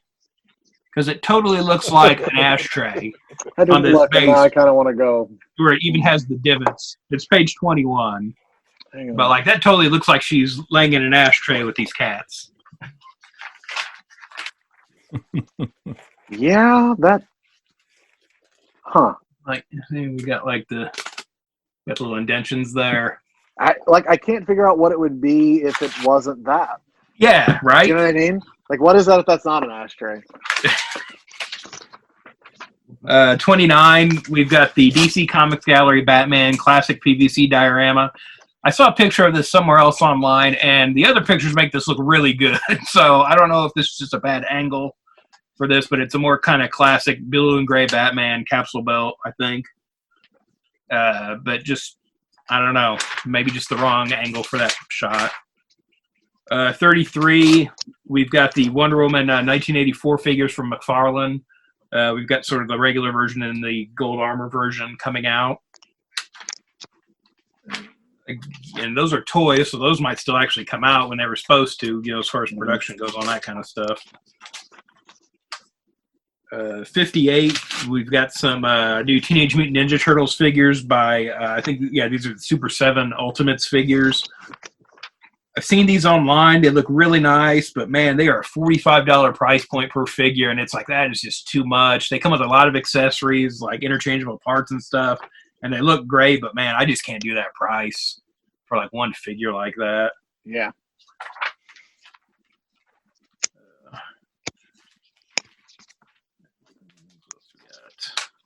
Oh, on page 106, we've got some, what they call Pop Shield. So it looks like sort of little cases for your Funko Pop figures to go in. So yeah, one of them is, I don't know, I'm not really sure how these work, but they just look like little plastic boxes. Mm-hmm. There's a 2-pack here, but then they also have something called Pet Protectors 20-pack. So I'm not really sure how that works. But again, if you have a big pop collection, probably something to look into so you don't bang up your cardboard boxes. Going into the game section again, Matt, you were saying earlier that you're playing games at home and stuff like that. I got to think other people are probably doing that too. So again, I don't know when these will necessarily be coming out, but a lot of these games in this catalog are games that are already out. Oh, are they? Okay. Yeah, and look for these. Yeah, so like one of them on page 109 is a Star Wars Outer Rim. That is actually an outstanding game. Oh, is it? It is really, really good. It's 1 to 4 players. So I guess if you're quarantined in your house alone, right. You actually could. That's the perfect number of players, right? Yeah, man. exactly. 1 to 4. Yeah. So, but it's actually a really, really fun game. I mean, the idea of being, and it has Dr. Aphra in it. So as one of the characters. So just as an FYI. So she's there. Jyn Erso's there. Of course, Han Solo's there. Now that comes out from Fantasy Flight, and there's oddly a lot of Fantasy Flight games. Fantasy Flight, I think, has been closing down, or even before the whole pandemic thing, they were like letting go a lot of people with a lot of their different games. So I don't know if they're just clearing out their warehouse right now. they famously start new games, build them up, and then drop them like that happens. Mm-hmm. Or just like lose them. I know like Netrunner was a game that they had for quite a while, and then they just lost the license to it, So, and then now this is also an older game. This game's been around for more than 10 years now, but on page 115 is the game Pandemic. So it's also a game that I think is for 1 to 5 players. So it is also a super enjoyable board game. I think I played that like years ago. Yeah, so it's actually really, I forgot really all good. about that.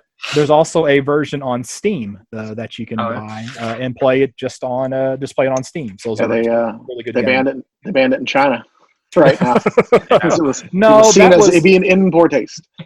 Well, no, that was a different game. There was a smartphone game called, and you were trying to infect other people in the smartphone. Yeah, I thought they banned Pandemic too. Well, maybe they did, but I know they banned the smartphone. They banned the smartphone one, which I played all the time. Back when it's not called Pandemic. It's called. I can't remember what it's called either. It's very similar. I know. I can't remember what it is either. But I thought they banned Pandemic a little while ago, but maybe not.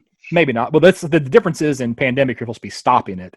In the smartphone game, you're causing it. So, so a little difference there. So, the only other thing I have is just the blank variants, the blank covers. It's Plague Inc. There you go, Plague Inc. That's the one that they did ban. So blank variants. There's one for Nonstop Spider-Man, Land That Time Forgot. There was a new Valiant book this month that we didn't talk about, Savage 1.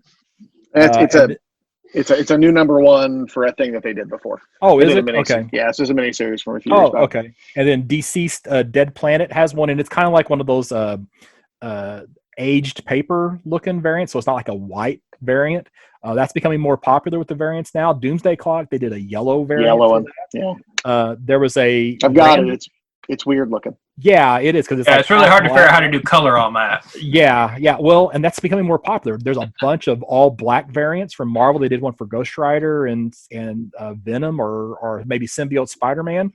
And there's this random company that has a title called like Horror Comics or Horror Stories, and they did one that was white, one that was red, and one that was black. So they just had this whole. You could buy what they called a 666 pack, and get 6 of each color for variants. If my quest to find a 9.8 copy of Solar Man of the Atom #10 has taught me anything, it's that graded copies of those colored blank variants are going to be crazy sometime down the road because good friggin' luck. Mm-hmm. So, what we ready to do our most looking forward to, or our investment pick? I mean, I'll tell you what you invest in. My investment pick is toilet paper still, Tyler. It is. I'll tell you the investment pick, and I'm glad Dan mentioned this one because I had totally missed that was a reprint of the G.I. Joe 21, but it's that facsimile edition for the G.I. Joe silent issues on page 136. For whatever reason, some of those facsimile books are going for way, way, way over cover. I've heard that. And that one is one that's going to be overlooked. So Dan, thank you. I'm going to order about 4 copies myself. So yeah, just to put that one back. So anybody else? Tyler, what are you looking forward to the most? Not much right now because it's going to be a while. I know, but let's pretend you're getting these books on time. What do you want? I'm looking forward to books coming back. That's what I'm looking forward to. Yeah. That's what we all want. That's pretty much just it. Just looking forward to stuff getting back, and Dead Planet for sure. 3 Jokers is probably my most look forward to. I mean, I kind of thought maybe that was going to tie in to Doomsday Clock somehow because Mike and I had theorized. Mike was like, well, what if the comedian's one of the Jokers? But they already debunked that, and obviously Doomsday Clock's gone in the past now. So Doomsday Clock must have mattered because some of those things are relevant. It's really weird. Like the Kents are alive, but Alfred is not. So there's this weird. Maybe we'll all get an answer to Death Metal. Maybe that's the thing. Maybe Death Metal will solve all these problems. We'll all reboot again and just reboot again and keep rebooting until the end of time. Clearly, I'll keep buying it. Atchison, what do you think? What's your #1 book looking forward to the most? It's still, I think Suicide Squad. I look forward to that every month. Hawkman every month. There's nothing new per se, like a new series that is jumping out. I'm a little bit jaded on Scott Snyder's stuff. Never-ending Doom War. I know we've talked about that ad nauseum. So that means Death Metal is not something unless I'm looking for a resolution or something that really does affect continuity and maybe is the new status quo. I'm looking for a new status quo, whether it's 5G, and I've seen so many fits and starts, wasted, that I'm not really holding out too much hope for it, but I am looking forward to whatever's coming with 5G and maybe the three Jokers and the death metal, see how that all gels together. Okay. Scott? Well, I said my investment pick is still that G.I. Joe book, and I'm still the regular titles. I'm gonna be interested to see how Ta-Nehisi Coates wraps up Black Panther, and as we move into Captain America 25, that's the other story that I'm really looking forward to getting my hands on. So. Yeah, I like his Black Panther, but I love his Captain America. Yeah. Dan? I think just for me, the one I'm looking forward to is probably Deceased, the Dead Planet. I want to see how they expand this world, especially when you've destroyed Earth kind of at the beginning, of the story already. So it's like, where do you go? How do you expand upon this? So the OCD in me wants to know what Earth in the multiverse that is. I mean, I don't think they said with an Earth 1, Earth 2, Earth 3, Earth X, Earth. It should be one of them though. That's the thing. They gotta quit doing these throwaway, what if stories. Yeah. When you have 52 Earths you're playing with, if you're still doing that, throw them in there. Well, in the Grant Morrison Multiversity, in the guide, if you look in the guide, there's a few planets that's got question marks. Yeah. There's the question marks, so maybe that's could be one of them. My biggest gripe with there are 52 Earths was that they left so many of them open. Like, why put a number on it if you're not going to fill it out? And I know it was to give themselves room, but they were so worried about using up. I think we've only got a limited number of Earths we can play with still. Yeah. They didn't do anything. I want to go back to as many freaking Earths as you want there to be. Just make a new one. Who cares? It's another one. That's why I miss Elseworlds a lot, right? I loved Elseworlds. So every time Elseworlds came up, that's another Earth in the multiverse, man. Spin that one up. I think the 52 thing was because the whole 52 Earths thing was established in New 52, right?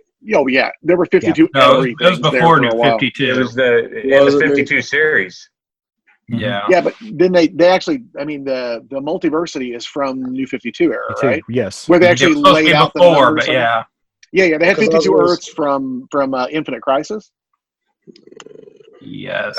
At the fallout of Infinite Crisis, that's what caused it or but whatever. When they actually, what he's talking about, where they made the list of the ones that had some gaps. I think that was in New 52 era when they were obsessed with 52 everything's, no matter what they did anyway. Yeah, that seemed like a business thing. They're like, well, New 52's right now, so let's do this 52. Yep, it's branding, absolutely branding stuff.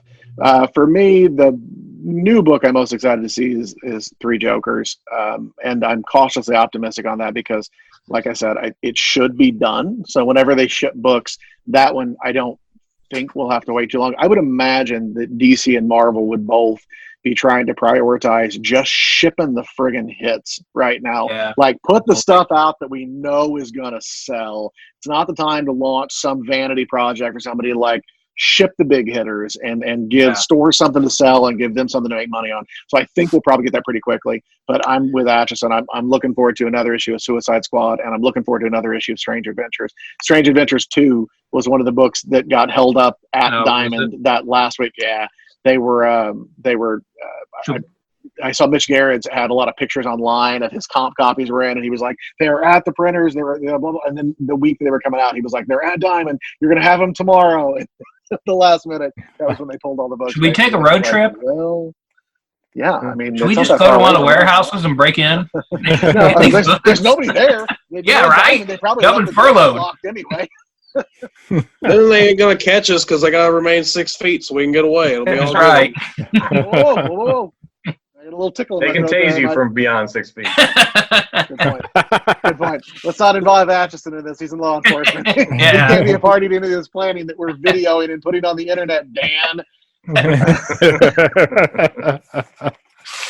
Yeah, it is frustrating to know that those books are sitting in warehouses within spitting distance of shops, and there's just nothing anybody can do about it. So, but it's nice to think that whenever they open it, we'll at least have some books right away, and then hopefully the printers spin back up to operational capacity before Diamond does, and so things can just sort of pick back up like normal whenever that is. Yeah. So one last thing before we wrap up. There's now a Facebook fan page for the podcast. It has this wonderful image that was created by none other than Dan Brown. So, yeah, if you're on Facebook, just search for Campus Comics Cast. That'll be the first place where we post about new episodes going live. All right, let's do the where we can find everybody. Dan. I'm online at Detective651, Twitter, Instagram, and on my TeePublic store. I got some new designs on there, and there's some sales coming up. So just because you're stuck at home doesn't mean you can't look good with some of my fly gear. You still got to wear shirts for all those Zoom calls. That's right. You don't sell pants. You sell shirts. Yeah, no pants. And Scott. Burgcomics.com, BURGcomics.com, and I am posting a lot of books right now on my Facebook sale page and on Instagram, and of course the eBay store. So you're sure as hell not going to any cons right now. That's right. So I got to get rid of them someplace. So, Atch, you gonna plug your Twitter that you never used? No, it's weird that you say that because I'm like, is it Mike Atchison 5? I can't even remember. Let me see if I can look it up for you. I never could find that. Give me a sec. Let me George Perez book. If it's not that way, It's Mike Atchison 5. All right. Yeah. Okay. That's the way. Your band. Same name as your band. And Tyler. I guess probably just the Campus Comics Cast Facebook page. I mean, I usually keep my personal page personal. So if you've got a question for me, you want to talk to me, you can probably just comment on one of the posts or find a cool theme song for your podcast. Hit him up. Yeah, it's true. It's true. He's a podcast theme composer extraordinaire, and I'm at Wookiee Copilot on everything. So from Facebook to Instagram and Twitter to PlayStation Network and Xbox Live. So we'll do another one sometime, probably still from things like, me being in my laundry room and Dan in his geek room. And I think, Tyler, you said you're in the kitchen, right? Yeah. Yeah. So we're in the laundry room because it's had the best lighting, relatively speaking. Scott is, in parts unknown with his virtual background. Yeah, I didn't know if I could turn that off real quick. I'm actually in my man cave here. There you go. Oh, that's nice. You should have done that together. So I guess on my original artwork up on the wall, that's my, let's see, that, I can't move my finger correctly. You're like my John Byrne. Guy. Yeah, that's go Rick Burchett. So, yeah, this one up here is Robert Atkins, and this is some artwork for my convention up here. So, yeah, I got that kind of spread along the walls. You got a statue behind you?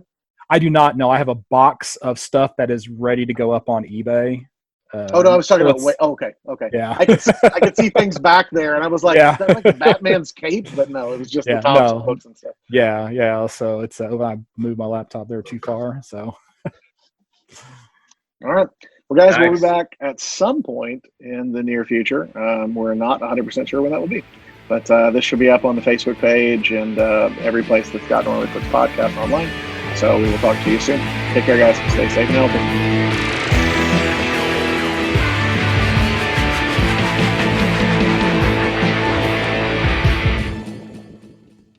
White guys with beards. So the fan mail is going to be coming in now that they've seen what we all look like. Oh, no.